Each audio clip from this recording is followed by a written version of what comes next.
What are the most dangerous new vehicles that are best to avoid? That's what we're going to find out. Welcome to Car Help Corner, where we help you, the consumer, master the process of car buying and car ownership. For this video, I'm going to share the top 10 most dangerous new vehicles that have the highest death rates. The IIHS recently released a study on US fatalities that occurred on vehicles between 2018 and 2021. And later in the video, I'm also going to share the top 10 vehicles that are the safest with the lowest fatality rates as well. But before we get into it, remember, if you enjoy and get value out of this video, make sure to subscribe and turn on the notifications. So when it comes to the top vehicles with the highest fatality or death rates, they fall into a few different categories. And the first category happens to be muscle cars or performance cars, with the first vehicle in the number 10 spot being the Ford Mustang. According to the IIHS study, the Mustang has a fatality rate of 97 deaths per million vehicles registered. But the Mustang is not the only performance muscle car to make the top 10 list. In the number 9 spot, we also have the Dodge Charger.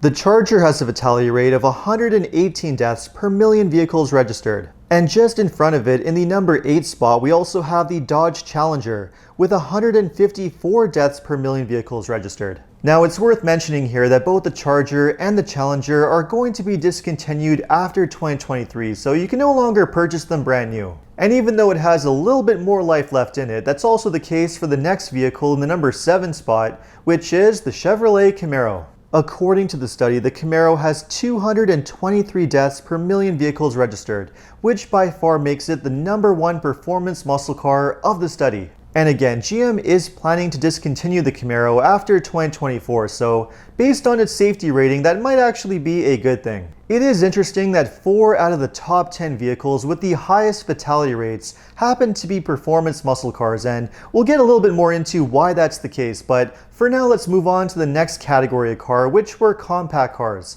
And the one that we have in the number 6 spot is the Hyundai Elantra, which had 103 deaths per million vehicles registered. And just in front of the Elantra is the Kia Forte in the number 5 spot, which had 111 deaths per million vehicles registered. The Elantra and the Forte were the only 2 compact vehicles in the study, which is unfortunate for Hyundai and Kia because the companies have not been having a very good track record as of late. With all kinds of reports of really high theft rates and all kinds of reliability issues related to seized engines or engines catching on fire, Hyundai and Kia have just not been able to catch a break. So if you are shopping for a compact car, it might be best to avoid the Elantra and the Forte, at least if you want something that's going to be reliable and safe. But even though performance cars and compact cars were both major players in the study, they don't come anywhere close to the next category of car, which unfortunately was mini cars or subcompact cars. And the one that we have in the number 4th place is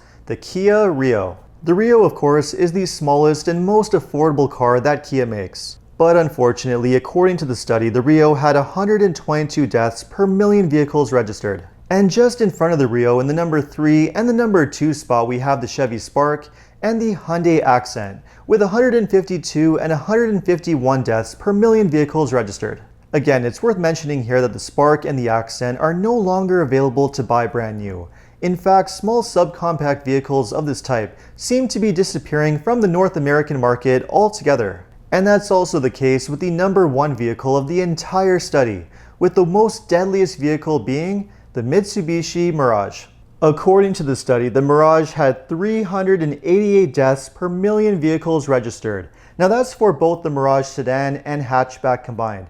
But even so, that's a pretty high number, far higher than any other vehicle of the entire study. Which doesn't exactly paint a very good picture for small economy cars, which already didn't have a very good reputation for safety in the first place. So the data is very clear. Small subcompact cars and muscle cars are by far some of the deadliest vehicles on the road in terms of driver death rate.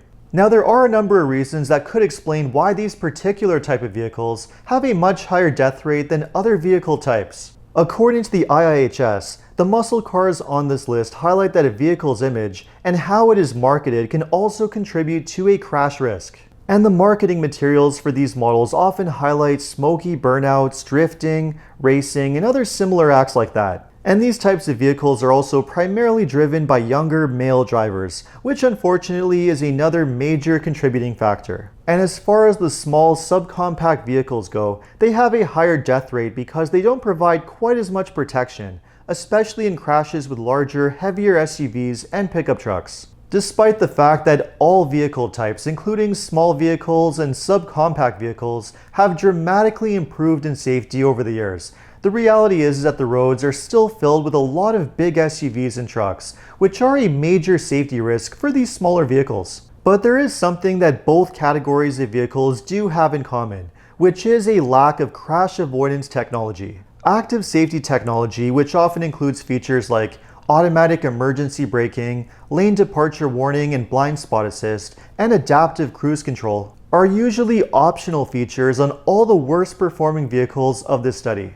And this really highlights the major benefit that these features offer, despite the fact that they can sometimes be a little bit frustrating to use and do contribute to the increasing price in new vehicles. As the data shows, they do offer a lot of protection and help to prevent accidents in the first place, so they really do offer a lot of value. Another thing worth mentioning is that all the vehicles in this study failed to achieve a good rating in at least one of the IIHS crashworthiness evaluation tests. So purchasing a vehicle that's rated as a top safety pick or a top safety pick plus by the IIHS is extremely important to reduce the risk of fatalities. And speaking of the safest vehicles, now let's move on to the ones that have the lowest fatality rates, starting with the first category, which is mid-sized SUVs. The top performing mid-sized SUVs included the Subaru Ascent, the Ford Edge and Chevy Traverse, and the Subaru Outback, all of which only had 5 to 6 deaths per million vehicles registered.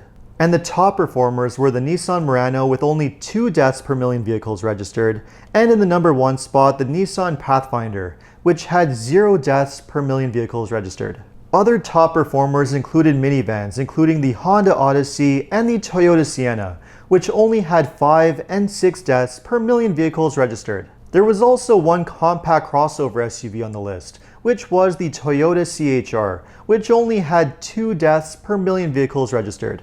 But by far, the top performing category of the study was luxury SUVs, which had a number of vehicles that made the list. These included the Porsche Macan, the Lexus NX and the Lexus RX, the Acura RDX and the Acura MDX, and the Volvo XC60 and XC90. All of these SUVs achieved only 5 to 6 deaths per million vehicles registered. The Audi Q5 performed even better with only 2 deaths per million vehicles. And in the number 1 spot was the BMW X3 with 0 deaths per million vehicles registered. And that was also the case for a few luxury sedans, including the Mercedes E-Class and the Lexus ES350, both of which had 0 deaths per million vehicles registered. The low fatality rates for these vehicles can be attributed to a number of factors. Firstly, most of these vehicles on the list were rated top safety picks in terms of crashworthiness and accident prevention. Not only do most of the vehicles on this list have really strong crash test scores,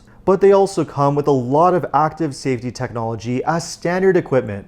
And while the vehicle size does make a difference, this list wasn't exactly dominated by monster-sized vehicles. In fact, not one full-sized SUV or full-sized pickup truck made it on the list. But the major takeaway is this: if you want to have an extremely safe vehicle with a very low fatality rate, the most important thing to do is to buy a vehicle that's considered a top safety pick, that's not only very strong in terms of crash worthiness, but also comes with a lot of active safety technology, including features like emergency braking, blind spot monitoring, and adaptive cruise control, all of which can make a major difference. So let me know what you thought of this video, and if you have any suggestions for any future car videos, just leave a comment below. And if you enjoyed this video, make sure to like and subscribe. You can also take a look at my other videos by clicking these links over here. Make sure to follow me on TikTok and Instagram. And if you need additional car buying advice, recommendations, or help with getting a great deal on your next new car purchase, make sure to visit carhelpcan.com. Thanks so much for watching, and see you next time.